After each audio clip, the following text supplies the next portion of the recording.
Nasubukan mo na yung nagmamaneho ka, tapos tumunog cellphone mo, may tumatawag sa'yo? Kasi itong tanong ko ngayon sa'yo, isa ito sa lumalabas ng mga tanong dyan. Sige nga, ang katanungan ay ganito. Maaari bang madagdagan ang tsansa ng road crash kung ikaw ay sumagot sa tawag sa telepono habang nagmamaneho? Okay, ang choices mo ay ito. Letter A, oo, maaring mawala ang iyong tuon sa pagmamaneho.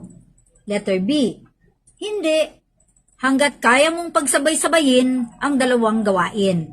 Letter C, hindi, kung pula ang ilaw trapiko. O sa palagay mo, anong tamang sagot doon? Ang sagot ay letter A. Oo, maring mawala ang iyong tuon sa pagmamaneho. Sasabihin ng iba, Ma'am, kahit sumasagot ako ng phone, nakatingin naman ako sa daan.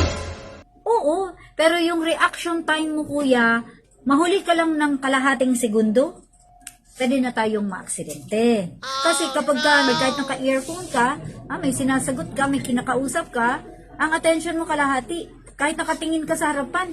So pag biglang may tumawid, split second na malate ka mag-break, wala na.